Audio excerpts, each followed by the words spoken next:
კიდევ ერთხელ მოგესალმებით, ეთერშია გადაცემა თვითმმართველობის საათი. რუბრიკაში პერსონა ჩვენი სტუმარი საკრებულოს თავმჯდომარე გიორგი კირთაძეა. გამარჯობათ ბატონო გიორგი.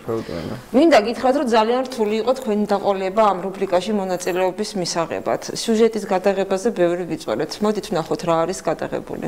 საინტერესოა ძალიან. გიორგი კირთაძე, დაბადების თარიღი 1983 წლის 11 დეკემბერი. განათლება უმაღლესი. 2001-2005 წლებში საქართველოს ტექნიკური უნივერსიტეტის ბათუმის პოლიტექნიკური ინსტიტუტი, საერთაშორისო ეკონომიკური ურთიერთობები. 2008 წელს ბათუმის შოთა რუსთაველის სახელმწიფო უნივერსიტეტის საერთაშორისო ეკონომიკური ურთიერთობების მაგისტრის წოდება მიენიჭა. პროფესიული გამოცდილება. 2004 წლიდან ბათუმის პოლიტექნიკური ინსტიტუტის სტუდენტური კავშირის პრეზიდენტი. 2005 წლის 1 მაისიდან 2006 წლის 1 იანვრამდე აჭარის ავტონომიური რესპუბლიკის განათლების, კულტურისა და სპორტის სამინისტროს ქალაქ ბათუმის განყოფილების მთავარი სპეციალისტი. 2006 წლის 1 აპრილიდან 2006 წლის 12 ოქტომბრამდე აჭარის ავტონომიური რესპუბლიკის განათლების, კულტურისა და სპორტის სამინისტროს მთავარი სპეციალისტი. 2006 წლიდან დღემდე აჭარის ავტონომიური რესპუბლიკის ხალბურთის რეგიონალური ფედერაციის პრეზიდენტი. 2006 წლის 12 ოქტომბრიდან თვითმმართველი ქალაქ ბათუმის საკრებულოს ფრაქცია ნაციონალური მოძრაობა საქართველოს გამთლენებისა და აღმშენებლობისათვის თავმჯდომარე. 2008 წლის 14 ნოემბრიდან თვითმმართველი ქალაქის ბათუმის საკრებულოს თავმჯდომარე. 2010 წლის 17 ივნისს 4 წლის ვადით აირჩიეს თვითმმართველი ქალაქის ბათუმის საკრებულოს თავმჯდომარედ.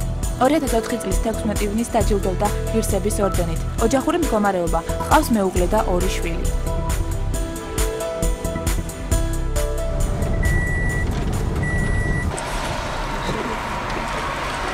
ეს ყველაზე რთული უბანი.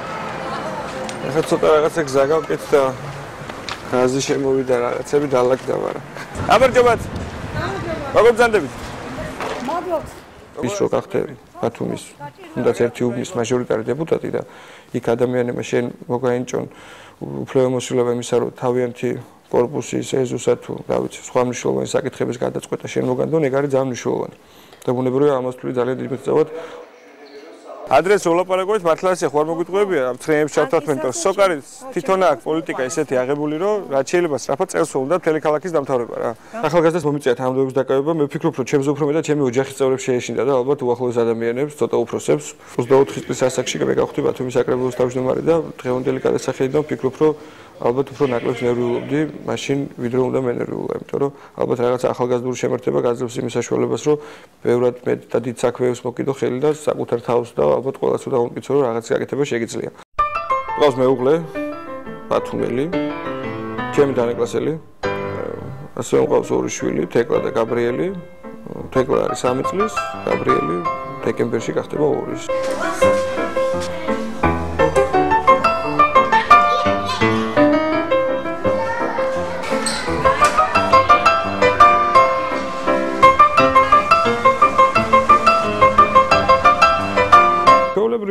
ალბათ ბათუმური ქართული ოჯახი გვაქვს, ვთქვით რომ შვილები აღზარდო ტრადიციულად, ისე როგორც ჩვენ გვზრდიდნენ და ჩვენ შვილებს ზრდიდნენ. განსაკუთრებით დიდ დროს მე პირადად ოჯახთან ერთად ვერ ვატარებ, რის გამოც ხშირად საყვედურობ ხოლმე სახშიც და საყვედურობს იმასაქვე საკუთარ თავსაც ალბათ. მთელი დღე ბავშვებთან მე ვარ.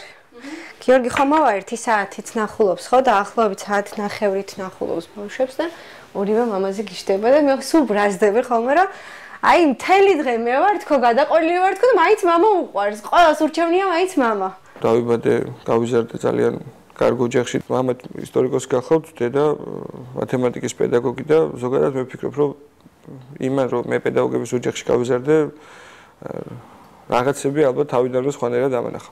ძალიან კარგი პედაგოგები მყავდა სკოლაში და მყავს არის ადამიანები დღესაც მუშაობენ და მათ ყოველთვის ძალიან დიდ მადლობას ვუხდი.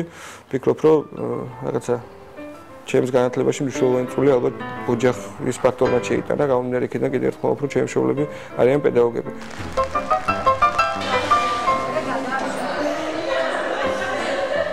ამ კაბინეტში იყო გიორგი კირთაძე, იძდა პირველ მერხზე, პირველი დღე ძალიან კარგად მახსოვს, აი ამ მერხზე მოვიყვანე, თაიგულით ხელში, დედა ახდა, 4 წლის მანძილზე მე გიორგი კირთაძისთვის შენიშვნა არ მივიცი. აი ესე მოწესრიგებული იყო ყოველთვის კარგი ბავშვი იყო, ყოველთვის სრდილობით აღსავსე იყო და ყველანაირად მოწესრიგებული ბავშვი. ხო, ეხლა ესეთი შემთხვევა მინასთან დაკავშირებით იყო. საკუთარ თავზე აიღო სხვათა შორის. და ისე იყო მინა, რომ აი სადაც იყო გადმომარდებოდა მართლა და აი მეუბიძგე ვარა და არ ყოფილა, მაგრამ ეცე აი უნდოდა რომ გამოეყვანა თავისი მეგობარი.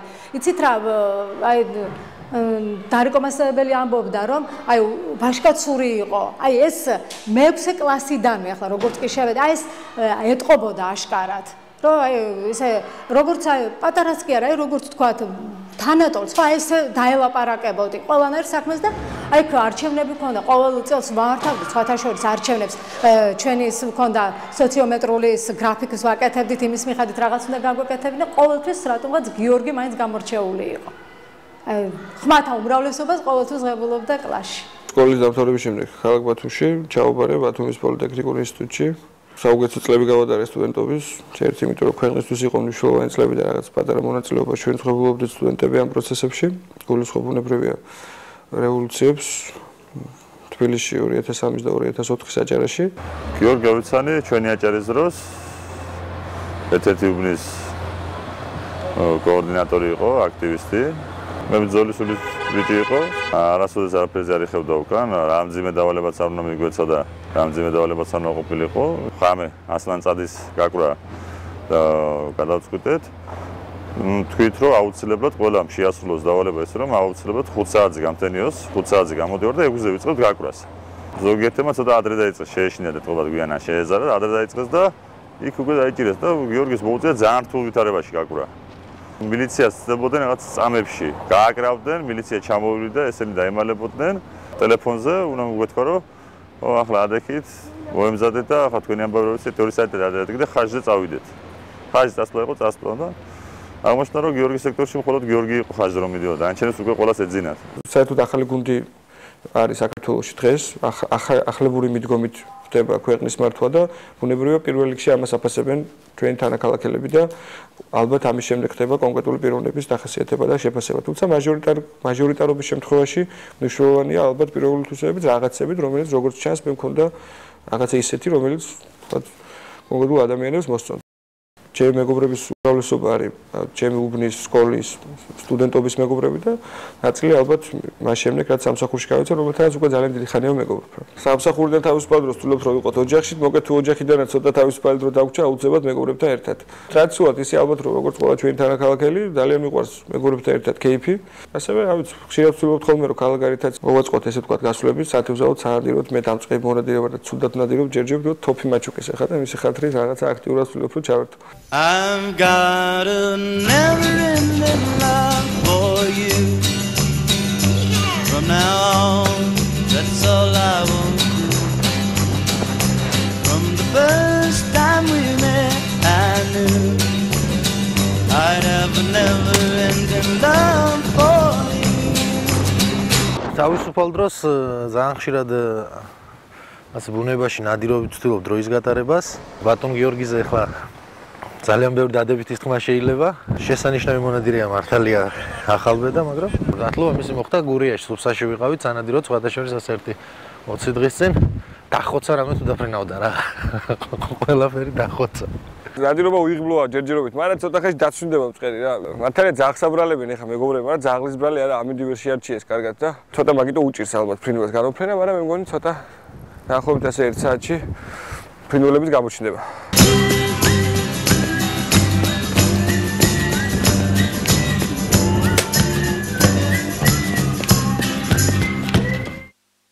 ბატონო გიორგი, დღეს უნდა ვისაუბროთ თქვენზე, გიორგი კირთაძე სამსახურში და სამსახურის მიღმა. რამდენად გულახდილი იქნებით საუბარში? არ ვიცი, საერთოდ ვარ ხოლმე გულახდილი, მაგრამ იმ კადრების შემდეგ რაც ვნახე, არ ვიცი, რამდენად კარგად გამოვეკ საუბარი. იმიტომ რომ აშკარად მეგონა რომ სხვაზე იყო სიუჟეტი, ესეთი კარგი ადამიანი ალბათ არ ვარ. მე როგორც ეს თქვენ სიუჟეტში ჩანდა, განსაკუთრებით გულისხმობ პედაგოგების მიერ ნამბობს. აი, სწორედ მაგ თემას მინდა დაუბრუნდეთ, თქვენი პედაგოგები ამბობენ, რომ საკმაოდ წარმატებული იყავით სკოლაში და გამოირჩეოდით კლასში ლიდერული უნარ-ჩვევებით. მე არ მგონია, რომ თქვენ ბავშვობაში ოცნებობდით საკრებულოს თავმჯდომარე გამხდარიყავით. რა იყო თქვენი ბავშვობის ოცნება? რა გინდათ რომ გამოსულიყავით? თქვენ ბევრი კითხვა დასვით. პირველი ნაწილიდან დავიწყებ მე, რომელიც გულისხმობს, რომ ლიდერის ფუნქციებით გამოირჩეოდი, რაღაცა ალბათ კი, მაგრამ თუმცა ჩემ კლასში. ამას თქვენი პედაგოგები აღნიშნავენ. თუმცა ჩემს კლასში ასევე ძალიან ბევრი ადამიანი იყო, რომელსაც ჩემზე მეტად ჰქონდათ ალბათ ეს ფუნქციები და რომლებიც დღეს ძალიან წარმატებით ართმევენ თავს მათზე დაკისრებულ მოვალეობას სხვადასხვა სფეროში და ვფიქრობ, საკმაოდ კარგი კლასი მყავდა და კარგ დროს მომიწია იმ სკოლაში სწავლა. რაზე ოცნებობდით თქვენ, რა გინდათ რომ გამოსულიყავით? ხო, რა ვიცი, ოცნებები ბევრი ქონდა ახლა პატარაობის ასაკის რა პროფესიის არჩევაზე ფიქრობდით? ჯარისკაცობაზე დასაწყისში. თუმცა საკმაოდ რეალურად სხვათა შორის, თუმცა რაღაცა მოგეხსენებათ რა პერიოდში მომიწია მომიხსნა სკოლის დამთავრება და ძირითადად ოჯახის გადაწყვეტილება იყო კაცრი რომ არ ღირდა იმ პერიოდში სამხედრო სამსახურის კარიერისთვის და ანუ სამხედრო სამსახურში წასვლა. ასევე იყო პერიოდი, როცა ექიმობაზე ვოცნებოდი, ალბათ იმიტომ რომ მყავდა ძალიან კარგი ბიოლოგიის პედაგოგი, ბატონი სერგო მგელაძე, რომელიც გარდაიცვალა რამოდენიმე წლის წინ. ნამდვილად ძალიან დიდი ხნის განმავლობაში იმ ადამიანის დამსახურება იყო ის და ის რომ ალბათ ძალიან კარგად ვსწავლობდი ბიოლოგიას, ბოტანიკას, ქიმიას და ამ შემდეგ ვცდილობდი რომ მოკლედ სამედიცინო ჩამებარებია. რა ვიცი გააჭა არ ვერ პროფესიაზე ვუცნობთ ალბათ. თუმცა არა ნამდვილად საკრებულოს თავმჯდომარეობა. ბატონ გიორგი, თქვენი ძახით რომ 24 წლის ასაკში, როდესაც დათანხმდით საკრებულოს თავმჯდომარეობას, თქვენზე მეტად თქვენ მშობლებს ჰქონდათ ამის შიში, მაგრამ თქვენ რისი შიში გქონდათ? არ ვიცი, შიში რაღაც მე სიუჟეტში თქვი და რა ვიცი, ეხლა გავიმეორებ, რომ საქმე ალბათ ასაკიდან გამომდინარე ეს რაღაცა ალბათ შიში იყო ნაკლები ბუნებრივია, იმიტომ რომ ახალგაზრდა ასაკში ალბათ ბევრად უფრო მეტი აღება შეგიძლია საკუთარ თავს. მე არც ეხლა უფრო თავს ომის მეორე მსოფლიო ომის წინათ, ამდენად ეხლა ახალგაზრდა ვარ და ვფიქრობ რომ დიდი პასუხისმგებლობა არის, რაც გვაკისრია ჩვენ ყველას და მე იმ შემთხვევაში ვარ საკრებულოს თავმჯდომარე, თუმცა ამ ყველაფერს ამსუბუქებს ის რომ ძალიან ძლიერი პოლიტიკური გუნდია დღეს ხელისუფლებაში, რომელთან ერთადაც მუშაობა, ერთი დიდი სიამოვნება ყველაფერს თავი დავანებოდა. საქმის ერთად კეთება და კოორდინირებულად კეთება ხდება ძალიან კარგად. ამისთვისაც ბუნებრივია პასუხისმგებლობა არის დიდი, თუმცა ამ პასუხისმგებლობაზე თავის გართმევაც ასევე არ არის მანდამის რთული. და რამ გადაგაწყვეტინათ თქვენ რომ დათანხმდით? აი რაღაც მოტივი რა იყო თქვენში? ხო, არ ვიცი, ალბათ ის აქტიური, რა ვიცი, ისე დავიწყებ რაღაც სტუდენტური პერიოდიდან გამომდინარე, მოხდა ესე თქვა არაპირდაპირ რაღაც პოლიტიკაში ჩართვა, ამის შემდეგ იყო პარტიული მუშაობა ერთიან ნაციონალურ მოძრაობაში, ერთხელ ვსაუბრობ იმ პოლიტიკურ გუნდთან ერთად, რომელიც დღეს არის ჩვენს რეგიონის წარმოდგენილი. შემდეგ რაც გააკეთა პოლიტიკურა გუნდმა გადაწყვეტილება იმაზე, რომ ერთ-ერთი კონკრეტული უბნის მაჟორიტარ დეპუტატობის კანდიდატად დაეყენებინა ჩემი კანდიდატურა და ალბათ აქედან 2006 წლიდან იწყება. მე არ დასაწყისში მინდოდა რომ მე არ ვფიქრობ რომ რაღაცა პოლიტიკოსი დიდი ან ამით და შემდეგ, თუმცა საქალაქო დონეზე მე ჩემი ქალაქის პოლიტიკაში ვარ ჩართული, ისევე როგორც ალბათ ყველა მერის თანამშრომელი, საკრებულოს ყველა თანამშრომელი. ამასაც ალბათ პოლიტიკასაც ვერ დავარქვევ ჩვენ და ყოველ შემთხვევაში მოგეთ ყველაფერი აქედან მოხდა ჩემი საკრებულოში მისვლა და შემდეგ საკრებულოს თავმჯდომარეობა. ბატონ გიორგი, თქვენი პედაგოგი, ერთ-ერთი პედაგოგი ყვებოდა, რომ გაიხსენა შემთხვევა, როდესაც თქვენ თანაკლასელი მდგომარეობიდან გამოიყვანეთ. ძალიან ბევრი შემთხვევა მოხდა, რომ ჩემ თანაკლასელებს თავი გამოვყვანია ძალიან ძლიერ მდგომარეობიდან. და თქვენ დღევანდელ დღეს, აი გიორგი კირთაძეს, თუ აქვს კიდევ ისეთი შემთხვევები, რომ ხშირად გიწევს მეგობრების მდგომარეობიდან გამოყვანა, ან პოზიციების დაცვა, როგორ იქცევთ ამ ამაზე ალბათ მეგობრებს უნდა გითხოთ, თუმცა ისა ქვია ჩვენ ყველა ვცხოვრობთ ისეთ რეალობაში, როცა ერთად დგომის გარეშე არათუ სამსახურეობრივ, არამედ ზოგადად ვერანაირ საქმეს კარგად ვერ დავასრულებთ. ამდენად ყველა ვართ ხოლმე ერთმანეთის გვერდით, განსაკუთრებით მეგობარი ალბათ ნიშნავს იმას, სიტყვასიტყვითაც, რომ ერთმანეთის გვერდით უნდა ვედგეთ ნებისმიერ დროს და მე ვამოყოფით, რომ ყავს ძალიან კარგი მეგობრები ჩვენ ქალაქში. ბატონ გიორგი, რამდენად ძნელი არის იყო ბათუმის საკრებულოს თავმჯდომარე? სრულიად ბუნებრივია, იმიტომ რომ მოკეთ კარგი როა და მნიშვნელოვანი და საქმეა ძალიან კარგი როა ამას შევთანხმდეთ, იმიტომ რომ ემსახურო შენ ქალაქს ნიშნავს ძალიან ბევრს, თუმცა ამავდროულად ნიშნავს ძალიან დიდ პასუხისმგებლობას. ბევრად უფრო იოლად აპატიებს საკუთარ თავს და შვებულ შეცდომას ალბათ სხვა ქალაქში, ვიდრე საკუთარ ქალაქში. ამდენად ბუნებრივია მარტივი არ არის. შენ კიდე რომ შენი ქალაქისთვის ყველაფერი კარგი გააკეთო და თუ რაღაცა ვერ გამოგივა ისე კარგად, როგორც გინდა რომ გამოგივიდეს, ბუნებრივია დროს არ გზნობ ხოლმე თავს ძალიან კარგად. ამიტომ არ არის მარტივი, არის რთული, თუმცა კიდევ ერთხელ ვიმეორებ, რომ ძალიან კარგი გუნდი არის იქ ბათუმის საკრებულოში, მერიაში ძალიან პროფესიონალი და ძალიან მაღალი კვალიფიკაციის ადამიანები არის შეკრებილი ქალაქის მერის ხელმძღვანელობით ბუნებრივია და ამიტომ ერთობლივად მე ვფიქრობ, რომ თავს ვართვევთ დაკისრებულ მოვალეობებს. უხდება თუ არა გიორგი კირთაძის ხანდახან უარის თქმა თავის პრინციპებზე? აუც თული კითხვა. მე ვფიქრობ, რომ თუ სამსახურეობრივად გულისხმობთ ალბათ პირველ რიგში, როგორც საკრებულოს თავმჯდომარეს და როგორც გიორგი კირთაძეს.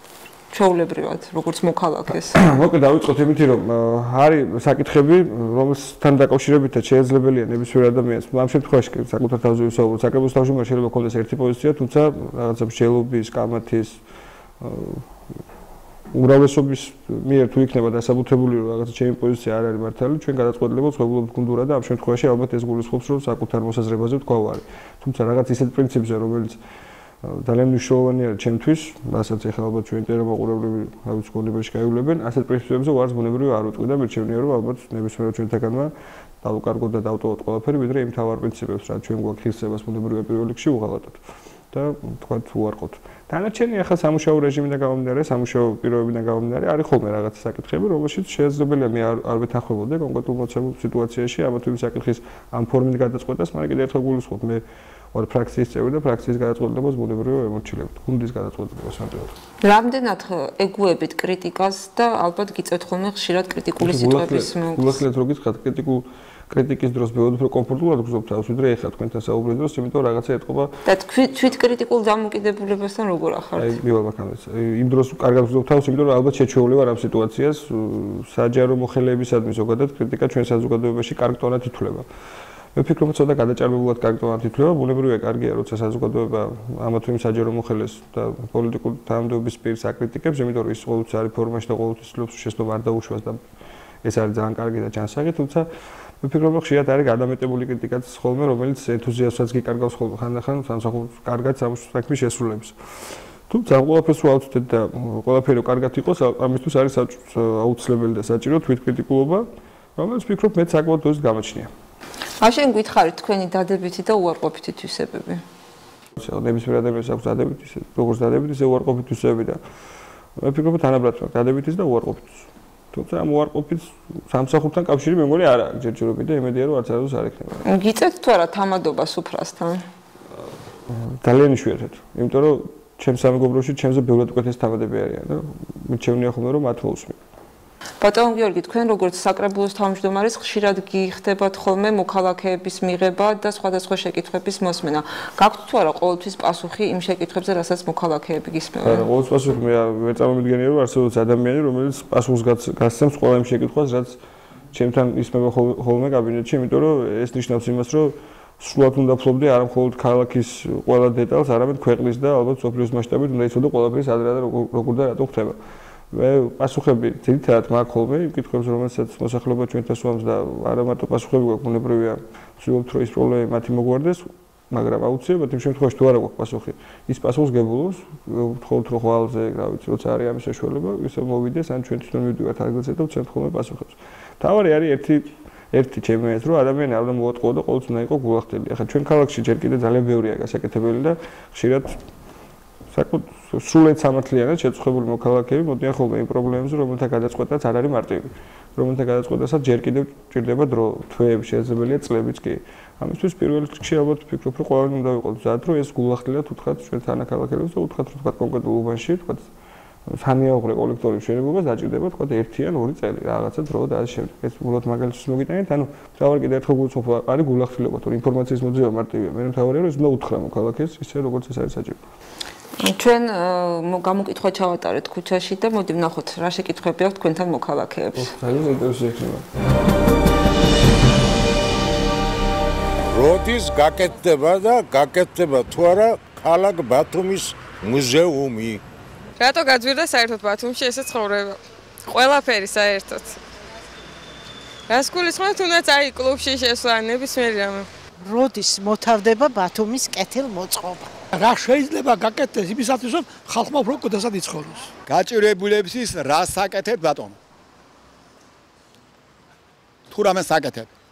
გაზ გაყვანილობასთან ბევრი კითხვებია, არის სახლები დარჩა გაზის გაყვანილობის გარეშე და ზოგს უფასოდ გაუკეთდა, ზოგს ფასი არ აკეთებ, მაგრამ აი როგორია ტემპები, როგორ იქნება, აი ამ დღეებში გადასაწყვეტია ჩვენს უბანში მაგალითად ვერაფრით ვერ გავარკვიეთ, როდის იქნება გაზის გაყვანილობა. აი ესეთი კითხვები გვაქვს, ალბათ მოსახლეობასთან მეტი საჭიროა, მეტი ინფორმაცია ტელევიზიის საშუალებით ღია ეთერში ალბათ კითხვები უნდა დაუსვა.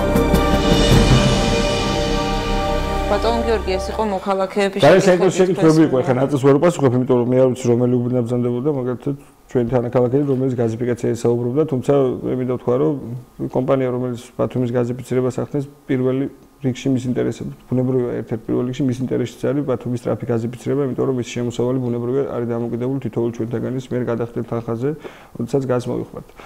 ამდენად კომპანია სწრაფი ტემპებით მუშაობს, სოკოს გულისხმობ და უდიდესი ალბათობით ჩვენ ვფიქრობთ, რომ მათი გრაფიკით ყოველ შემთხვევაში ესეა, წელს ბათუმის მრავალბინიანი საცხოვრებელი სახლების ძირითადი ნაწილი და ასევე კერძო სასახლების ძირითადი ნაწილი უნდა იყოს გაზიფიცირებული. ამდენად რა ვსწავლ ნებისმიერ დეტალურ ინფორმაციას მე ვფიქრობ, რომ სოკარი აძლევს ხოლმე ინფორმაციებს და შეუძლიათ მიმართონ მათ. თუ დახმარება დაჭირდება, ალბათ ბათუმის საკრებულოში არ იქნება ამ პასუხის მიღება რთული. რაც შეეხება ქალაქ ბათუმის მუზეუმს, ძალიან საინტერესო წინადადება არის და წინადადება კი არა, ძალიან საინტერესო არის, რომ ამას ჩვენი თანაქალაქელები აფიქსირებენ, ამ თემასთან დაკავშირებით მიმდინარეობს აქტიური მუშაობა და მე ვფიქრობ, ამას ჩართული არის კულტურის, განათლების, კულტურისა და სპორტის სამინისტრო. რაც მინისტრთან ჩვენი შეხვედრა ყოველ შემთხვევაში ამ თემაზე გქონდა საუბარი, მე ვიცი, რომ არის გადაწყვეტილი ბათუმში ბათუმის მუზეუმის შენობება, რომელიც ალბათ იქნება ჩვენი ქალაქის ერთ-ერთი მთავარი სავიზიტო ბარათი. მე ბუნებრივად ვიცი კიდეც ადგილი, სადაც ეს უნდა განთავსდეს და როგორც უნდა მოეწყოს, მაგრამ უჯობესი იქნება ამ თემებზე ალბათ კულტურის მინისტრმა ისაუბროს ტელევიზიით, მას შემდეგ რაც ყველაფერი იქნება გადაწყვეტილი. ასევე კითხვები იყო ბათუმში ცხოვრების გაძვირებასთან დაკავშირებით, ეგ სამწუხაროდ ცუდი ტენდენცია არა მხოლოდ ჩვენ ქალაქში და ქვეყანაში შეიმჩნევა, ზოგადად ფასებმა სხვა ბევრ ჩვენს მეზობელ ქვეყანაშიც მოიმატა. თუმცა ბათუმში მე ვფიქრობ, რომ ფასების და ყველაფერთან ერთად დაკავშირებულია იმასთან, რომ ჩვენი ქალაქი გახლავთ ტურისტული ქალაქი, შედარებით დიდი რაოდენობის ფული შემოდის ჩვენ ქალაქში, რომელიც ავტომატურ რეჟიმში იწვევს ხოლმე ამა თუ იმ საქონელსა თუ მომსახურებაზე ფასების გაზრდას. მაგრამ ამავდროულად რას ვაკეთებ ჩვენ იმისთვის, რომ ფასები ჩვენ ქალაქში არ იყოს მაღალი და ცხოვრება არ ღირდეს ძალიან ძვირი, ამისთვის ჩვენ გვაქვს ნათელი პასუხი, რომ ჩვენ ყველანაირად ვცდილობთ, რომ კონკურენცია გაიზარდოს ნებისმიერ საქონელსა თუ მომსახურებაზე კიდევ ერთხელ მეორე ჩვენ ქალაქში. მაგალითად გაჩნდეს ბევრი სასტუმრო, გაჩნდეს ბევრი ბარი, რაღაც დისკო კლუბი, თუ რაღაც გულისხმობდა ეს საქმე. ჩვენი სტუმარი და ასე შემდეგ. ასევე ხელი უნდა შეეწყოს ბუნებრივია საქართველოში ძალიან ხელი ეწყობა სოფლის მეურნეობის განვითარებას, რომელიც ასევე გამოიწვევს იმას, რომ შიდა პროდუქტების, შიდა მოხმარების პროდუქტებზე ფასები ალბათ ქვემოთ დაიწევს და იწევს კიდეც ნელ-ნელა. იმ ძირითადზე რაც ჩვენ გვჭირდება და რაც არის აუცილებელი თორე ჩვენთან განსხვავებით. კიდევ ერთი შეკითხვა, რომელიც მეც მაწუხებს, როდის მოგრჩება ქალაქში ქუჩების კეთილმოწყობა? რა ვიცი, ალბათ თქვენ ატყობთ, გაბატონინო, რომ ძალიან სწრაფი ტემპით მიდის ქალაქის ძირითადი ნაწილის ცენტრალური ნაწილის, რომელსაც ჩვენ მეორე ზონას ვეძახით. ამ ნაწილის კეთილმოწყობა ეს არის მონაკვეთი გრიბოედოვის ქუჩა, ჭავჭავაძე, რუსთაველი, გოგებაშვილის ქუჩისა. ამ მონაკვეთში მიწისქვეშა კომუნიკაციები სულად არის დასრულებული, ბუნებრივად ცოტა უფრო ადრე დასრულდა ძველ ბათუმში, სადაც ასევე მოხდა სულად კეთილმოწყობა ფილებითა და ფილებით, მოკეთებთ სავალი გზის ნაწილისა. ასევე მე ვფიქრობ, რომ თანხა ამისთვის არის გამოყოფილი და ის მონაკვეთი, რაც მე ხა გითხარით, უახლოს პერიოდში იქნება დასრულებული.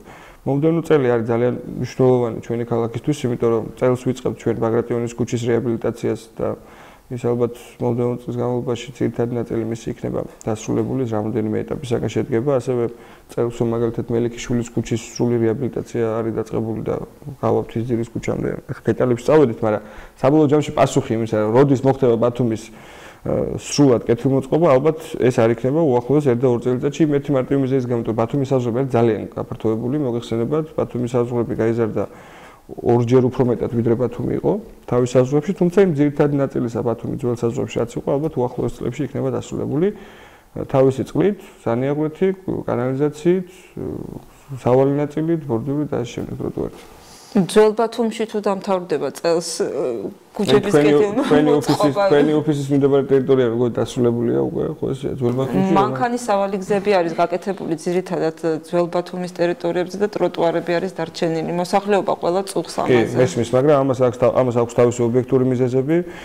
მოგეხსენებათ, რომ რა ქვია, მოკლედ დეტალებს წავედით ახლა, მაგრამ კი ბატონო, ახლა გვაინტერესებს ვიტყვით ამასაც, რომ რამოდენიმეჯერ სამწუხაროდ ჩავარდა ტენდერი, რომელიც გულისხმობდა იმას, რა ქვია, ტროტუარების კეთილმოწყობას, თუმცა ხელახლა არის გამოცხადებული, აი გუშინაც გამოცხადდა მაგალითად შესყიდვის გეგმა შევიდა სრულები და ხელახლა გამოაცხადა ჩვენ შესყიდვა ტროტუარების კეთილმოსაწყობ ფილებისთვის. ამდენად ამისთვის თანხა არის გამოყოფილი, არის წმინდა ტექნიკური საკითხები დარჩენილი, რომლის მოგვარების შემდეგაც ბუნებრივია დაიწყება მისი დაგება. იმედი უნდა ვიქონიოთ, რომ მომავალი წლისათვის გაზაფხულამდე მომზადდება. მე ვფიქრობ, რომ წელსვე შესაძლებელი არის სავალი ნაწილი ტროტუარების ძირითადი ნაწილის დასრულება და ეს აუცილებლად დასრულდება. ბატონ გიორგი, ესეთი შეკითხვა მაქვს რაზე? მონაკვეთებზე რომელიც თქვენ საუბრობთ. კი ბატონო, მადლობა. ესეთ შეკითხვა მაქვს, რა არის ის, რაზეც ვერასოდეს ვერ დათანხმდება ბატონი გიორგი როგორც საკრებულოს თავმჯდომარე და გიორგი კირთაძე? თუ პირდაპირ გადავალთ ქუჩებისა, ტროტუარებისა და ბორდიურების თემიდან ამ თემაზე, ვერ დავთანხმდები ვერასდროს, რომ ვიღაცა მერჩვენია დღეს თქვას, რომ ბათუმში გასაკეთებელი არაფერი არ არის და მოდი აბა ყველამ გულზე ხელი დავიწყოთ ახლა და უყუროთ როგორ ლამაზია ხელი. ეს როგორც გიორგი კირთაძე თუ როგორც საკრებულოს თავმჯდომარე. ეს როგორც გიორგი კირთაძე, როგორც საკრებულოს თავმჯდომარე, მე მედი მაქვს, რომ ამ ქალაქს არასდროს არ იყოლება ესეთ საკრებულოს თავმჯდომარე, რომელიც იტყვის, რომ ბათუმში უკვე ყველაფერი კარგად ვარ და შეგვიძლია ვიყოთ შვიდად. ამას ვერ შევეგუებით ბუნებრივად. თვითმაყოფილებას მოდი მარტივ სახელო დავარქოთ ამას. თვითმაყოფილება არის ძალიან ცუდი თვისება ჩემი აზრით და თვითმაყოფილებას ვერ შევეგუებით როგორც ერთ საკუთარ თავსთან, ისე ვერც ჩემს თანამშრომელთან. როგორც მოქალაქე და როგორც საკრებულოს თავმჯდომარე, რა არის ის, რაზეც ვერ დათანხმდებოდით ეს იყო შეგიძლია? ეს ვერ დავთანხმდები, პატრიოტულ პასუხს გაგცემთ ალბათ და იმედია რომ ყველა ქართველი ესე ფიქრობს და ესეც უნდა იყოს აუცილებლად, ვერასდროს ვერ შევეგუებით იმას, რომ საქართველოს ტერიტორიული მთლიანობა იყოს დარღვეული და რუსი გვედგეს და ყოფილიყო იმის საფრთხე, რომ ბათუმშიც მაგალითად შესაძლებელი ყოფილიყო რუსეთის ტანკის შემოსვლა. ეს მართლა გულახდილება, ამას ვერ შევეგუებით თუ რაღაცა გლობალური მასშტაბით მეუბნებით და ისე, რა ვიცი, კიდევ ბევრ რაღაცას ვერ შევეგუებით. კიდევ რას ვერ შევეგუებით? რა ვიცი, მაგალითად იმას რომ ერთ დღეს მითხრა რომ აი რაღაცა შენ მეგობრებთან ერთად დასასვენებლად წასვლა არავის აღარ შეგიძლია რომ მითხრა ვერ შევეგუებით და წავალ აუცილებლად მაინც და ასე შემდეგ. როგორია გიორგი კირთაძე სახლში და სამსახურში? რა ვიცი, სახლში როგორია მეუღლე მისაუბრა მხოლოდ 1 საათი ნახულობსო ბავშვებსო და თქვათ ესე არ არის საქმე რა. ცოტა მეტი დაიცას ვახერხებს. თქვენ მეგონი გეწყინათ ეს ცოტათი. არა, ხო, პრინციპში და რეალობასთან ახლოს არის მოკეთ. ისე მეწყინე ხა რომ დავფიქრდი რომ მართლა ესე არის თორე. ცოტა თვითონ რეალობასთან ახლოს არის. ესეთი არის სახლში, სამწუხაროდ, რაც შეეხება სამსახურში, რა ვიცი, ჩემ თანამშრომლები არ შეგიძლიათ, ხო, მეგონი ამ სიუჟეტში. ბატონ გიორგი, უკვე 2 მოწვევის საკრებულოს თავმჯდომარე ხართ. ხომ არ გიფიქრიათ თქვენი თავის სხვა ამპლუაში გეხილათ? მიფიქრია, მაგრამ მანდატი, რომელიც მე ჩემი სამაჟორიტარო უბნის მოსახლეობა მომცა, გულისხმობს იმას, რომ 2014 წლამდე, მოკლედ, მე უნდა ვიყო ბათუმის საკრებულოში. ამდენად მე ვფიქრობ, რომ ამ ვადაში ძირითადად ბათუმის საკრებულოში მომწონს მუშაობა. რა არის ის, რასაც შეცვლიდით დღევანდელი გადასახედიდან თქვენს ცხოვრებაში? არაფერს. არაფერს არ შევცვლიდი, ყველაფერს დავტოვებდი ისევე როგორც არის. ანუ თქვენ ყველაფრით კმაყოფილი. ყველაფრით კმაყოფილი ვარ, თითოეული ჩემს მიერ გადადგმული ნაბიჯით, აი ბუნებრივია მნიშვნელობას გულისხმობ და არა ემწვიმანებს. ხშირად ადამიანს ჩვევია შეცდომების დაშვება. ადამიანი შეცდომებზე სწავლობს. თქვენ ცხოვრებაში არ ყოფილა ესეთი შემთხვევები, რომ რაღაცა შეგშლიათ და გიფიქრეთ, რომ ეს რომ სხვანაირად ყოფილიყო, მე ამას სხვანაირად გავიცხოვრებდი ხელახლა. თქვენ იცნობთ ადამიანს, რომელიც შეცდომას არ უშვებს. ბუნებრივია ყველა სწავლობ შეცდომებზე, თუმცა ამ შეცდომები ალბათ რაღაცა კატეგორიებად უნდა დაიყოს. საბედნიეროდ მე ვფიქრობ, რომ არა მაქვს ესეთი შეცდომა დაშვებული, რომელიც უკან მოსახიც ესე ვთქვა არ დაგვიტოვებდა. შეცდომებს ყველანი უშვებთ ყოველთვის საკუთარ ოჯახის წევრებთან ურთიერთობიდან დაწყებული, სამსახურეობრივი მოსვლების განხორციელების დროით დამთავრებული, მაგრამ თავარი არის, რომ ეგ შეცდომები უნდა იყოს რაღაცა ისეთი, რომელიც არ არის გამოუსწორებელი ხასიათის. რამდენადაც ყველა შეცდომა, რომელიც ალბათ დაგვიშვია, ძირითადში არის გამოუსწორებული და გამოუსწორებითი ხასიათის იყო, ამდენად ვფიქრობ, რომ არაფერს არ შევცვლიდი ჩემი ცხოვრების მანძილზე. ამას იმიტომ პასუხობ, რომ ეხლა რო გითხრა რაღაცა შევცვლიდი, ვერ უნდა ვიფიქრო მე ამ თემაზე. ამიტომ ჯერ არ შევცვლიდი. გარკვით ბატონ გიორგი, ძალიან სასიამოვნო იყო, რომ ჩვენი რუბრიკის პირველი სტუმარი თქვენი ყავით. მე კი შევახსენებ მაყურებელს, რომ დღევანდელ გადაცემაში რუბრიკაში პერსონას სტუმრად ყავდა ბათუმის საკრებულოს თავმჯდომარე გიორგი კირთაძე. დიდი მადლობა ხალხო. გისურვებთ წარმატებებს. ჩვენი გადაცემა კი დასასრულს მიუახლოვდა. მომდევნო თვის ბოლო კვირას ისევ დაგიბრუნდებით. ეს იყო გადაცემა თვითმმართველობის საათი. თქვენთვის სტუდიაში ნინო გაგუნია მუშაობდა. მომავალ შეხვედრამდე.